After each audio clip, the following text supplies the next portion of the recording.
Quienes se encuentran todavía reticentes con la jurisdicción especial o jurisdicción indígena, que es como mejor deberíamos llamarle aquí en el Perú, lo hacen porque existe cierto temor respecto de la aplicación de las penas que se dan desde la cosmovisión cultural indígena, que en algunos casos ha supuesto la aplicación de penas corporales e incluso hasta la muerte.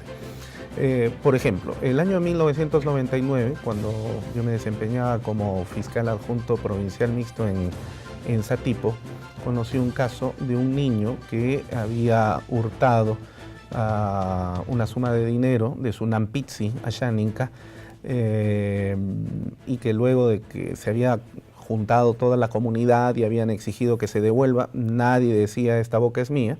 Y a pesar de que se dieron todas las condiciones para que el que se había llevado el dinero lo devuelva y no le pase nada, no lo hicieron.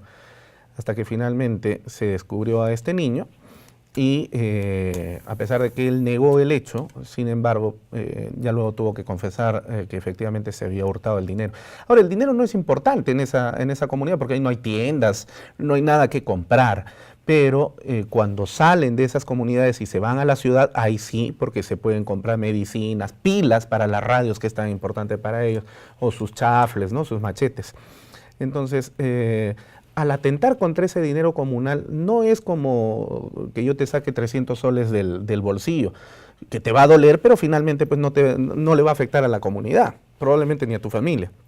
Pero cuando se le hurta 300 soles a la comunidad, se está afectando a toda la comunidad, es decir, la cosmovisión es totalmente diferente. Por eso es que se aplicó o se solicitó comunalmente la aplicación de la pena de la tangarana. ¿Y en qué consiste esta pena de la tangarana? Amarraron al niño a un árbol de tangarana, lo untaron de miel, golpearon el árbol donde viven unas hormigas de 5 centímetros llamadas coqui o perro negro, y que son guerreras, salieron y se comieron al niño y murió. Entonces, este caso fue registrado inclusive por la Defensoría del Pueblo. Nosotros, como Fiscalía, asumimos el caso y solicitamos un peritaje antropológico a la Universidad Católica y al famoso CAP, que creo que ya no existe, la Comisión de Asuntos Amazónicos y Antropología, ¿no?, del Perú. De aplicación práctica. Exacto. Y bueno, finalmente pues en sala se le aplicó el artículo 15 a todos los miembros de esa comunidad, el artículo 15 del Código Penal.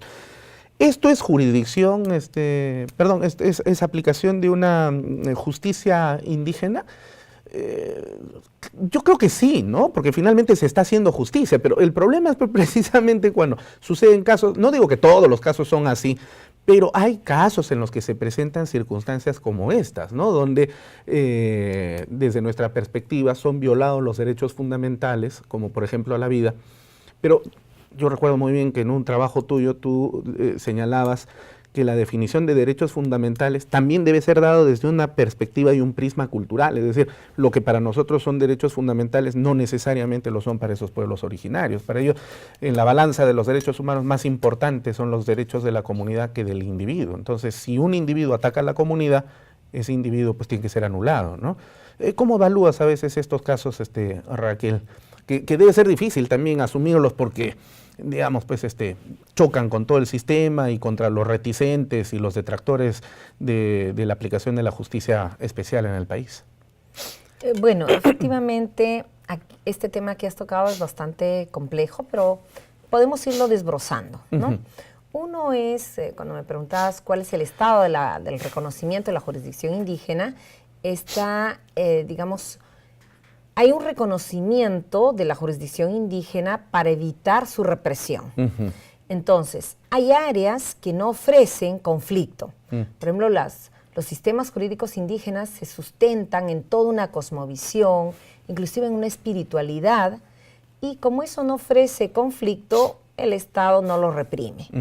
El Estado reprime cuando estos otros sistemas, digamos, pretenden hacer lo mismo que el Estado consideraba parte de su monopolio. Y esas son las áreas en las que sí se necesita el reconocimiento. Entonces se necesita que reconozca su autoridad, la función jurisdiccional, la producción de normas, en todos los casos, porque si no va a venir la represión. Ahora, con relación a este caso que has comentado, estamos en un caso en el que podría entenderse que hay una suerte de pena de muerte, Claro. ¿no?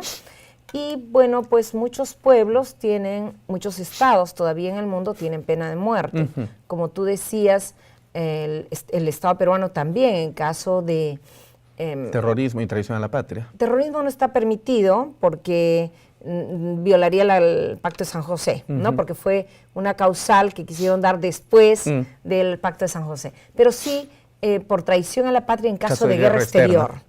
Entonces, si hay una guerra con otro país, el Estado peruano considera y la Constitución considera que si un individuo traiciona al Perú cuando estamos en plena guerra, meritaría una pena de muerte, digamos. Que no se va a aplicar tampoco porque no hay esa pena en el Código Penal. Pero digamos, conceptualmente, o Estados Unidos, varios estados de Estados Unidos tienen Bueno, un ahí sí, montón de pena de definitivamente, muerte, hasta por cosas que nos parecerían a nosotros que no ameritan, ¿no? Decididamente. Entonces, yo creo que este es un área en el que sí tiene que haber un diálogo entre pueblos. ¿Por qué? Porque la Constitución reconoce la jurisdicción indígena mientras no viole los derechos de la persona. Y si un pueblo tiene pena de muerte, claramente la Constitución no lo reconoce. El punto está cómo vas a imponer eso. Lo puedes imponer por la violencia o llegas a un acuerdo entre los pueblos. Pacíficamente. Y además esto va a suponer eventualmente un cambio de una cultura jurídica. Y te cuento un ejemplo muy interesante en Colombia. En Colombia, la Corte Constitucional fue avanzando en el reconocimiento de la jurisdicción indígena. Tanto así que las autoridades indígenas de un pueblo dijeron, a nosotros nos conviene que nos reconozcan. Es más, la Corte dijo, si se les escapa a alguien, como ustedes son autoridad jurisdiccional, pueden ordenar a la policía que los traiga. Entonces, no necesitan matar o violentar a la persona porque el orden jurídico lo reconoce. Entonces, hay un caso de una comunidad que efectivamente hizo un acta diciendo ya no vamos a matar a los brujos. Mira esta mutua influencia. O sea, en la medida que este pueblo se sintió reconocido por el Estado y que el Estado le protegía, el pueblo también hizo un cambio de pauta cultural. Y yo lo he visto en dos casos también en el Perú, ¿no? Una comunidad indígena amazónica, Shipiba, que analizando los casos de violación sexual decían, no, para nosotros no es violación sexual cuando hay una unión conyugal temprana. Sin embargo, dijeron, pero no queremos embarazos tempranos. Y hay un acta de esa comunidad en la que dice que van a trabajar con las chicas de la escuela para que no se embaracen tempranamente, ¿no? Entonces, ahí ves cambios de pautas culturales por las cuales tú dices, bueno, se va a respetar más los derechos de las mujeres, ¿no? Que van a poder concluir su escolaridad, que no se van a unir conyugalmente a tan temprana edad. No las van a condenar a ser amas de casa. Exacto, pero no va a ser vía metiéndoles presos a los maridos, o no va a ser vía estigmatizándolos, ustedes son unos violadores de derechos, claro. Sino son cambios producidos o adoptados por los propios pueblos. Es como cuando el Estado peruano suscribe un pacto internacional. Entonces el Estado que en su soberanía dice, ya, nosotros vamos a respetar estos derechos. Si no los respetamos, nos sometemos a la Corte Interamericana, ¿no? Pero hay una decisión autónoma, soberana de ese pueblo, de someterse a nuevos estándares de derechos. Igual yo creo que hay que caminar con el tema de los pueblos. Efectivamente, no vamos a negar que hay algunas normas que ahorita pueden ser violatorias de lo que se considera el marco de los derechos humanos, como la pena de muerte o cierto tipo de castigos, y esto debe ser materia de un cambio, pero no colonizador, sino de un cambio que vaya desde dentro de los pueblos. Ahora, para ir ya terminando nuestro programa el día de hoy, dos cosas finales. Uno, ¿cómo crees tú que debería ser el Poder Judicial y el Ministerio Público? ¿Cómo debería actuar frente a estos casos en los que se conoce la intervención de la jurisdicción especial, de las rondas campesinas, de los pueblos originarios, y que tienen el legítimo derecho de administrar justicia en función de sus pautas normativas y sus tradiciones consuetudinarias. Y por otro lado, ¿cómo ha venido afectando el tema de la corrupción, que es una preocupación nacional en el Perú en este momento, en cuanto respecta al reconocimiento de los derechos de los pueblos indígenas? Bien, yo creo que hay un sentir de algunos dirigentes que manifestaban, por ejemplo, en el Foro de los Pueblos, que se ha dado en el marco de la cumbre de presidentes de Iberoamérica sobre el tema de corrupción, que ellos decían: cuando nosotros administramos justicia nos persiguen, nos reprimen, ¿no? Pero por otro lado nosotros vemos que cuando denunciamos que han contaminado nuestros ríos, que ha habido una concesión minera, se ha establecido un lote abusivo, petrolero, sin consulta previa, o sea, en violación de un derecho, no se abre ninguna investigación, ¿no? Entonces hay como una paradoja aquí. Claro. Y yo creo que esto nos llama, sobre todo a los operadores jurídicos, a la ciudadanía en general, a la academia, a hacer una reflexión y un cambio. Necesitamos una transformación para un encuentro entre el Poder Judicial y la población. Ahorita hay una suerte de divorcio que creo que se traduce en las bajas tasas de aceptación ciudadana, esta percepción de la corrupción.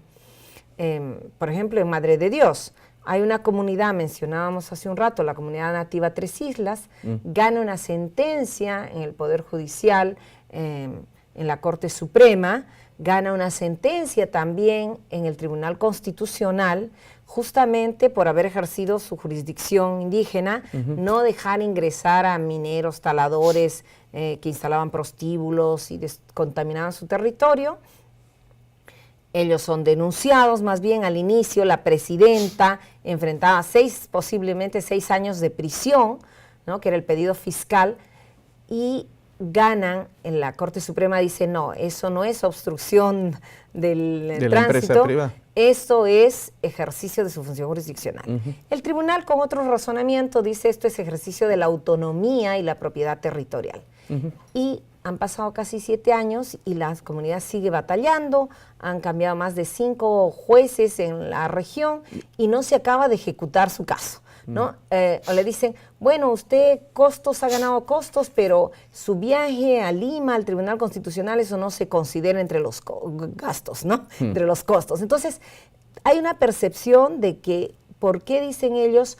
Cuando los mineros interpusieron el habeas corpus, al día siguiente ya estaban parados su derecho. Y cuando se trató de la ejecución de esa sentencia de los mineros informales, al día siguiente también se ordenó la ejecución. ¿Y por qué en nuestro caso demora tanto la ejecución y no se acaba de ejecutar? Entonces hay un problema de percepción de corrupción que seriamente tiene que cambiar. Y el otro tema es el respeto de la jurisdicción indígena. Cuando un fiscal recibe, ya sea un abogado o un familiar, que le dice: tengo a mi familiar secuestrado por las rondas campesinas, normalmente la tendencia de la policía o de la fiscalía es acudir inmediatamente a rescatar a esa persona secuestrada, ¿no? Pero yo eso preguntaba el otro día un magistrado: si una persona va a un fiscal y le dice: tengo a mi familiar detenido arbitrariamente y le están pegando, el fiscal tiende a intervenir inmediatamente. Pero si le dicen: está detenido en San Juan del Lurigancho con orden judicial, el fiscal dirá: un momentito, yo no puedo intervenir. Eso es cuestión del juez. Un juez constitucional que diga: esa detención es arbitraria. A través de un habeas corpus. Exactamente. Entonces el fiscal no lo puede calificar, sino el juez. Entonces lo mismo pasa con la jurisdicción indígena.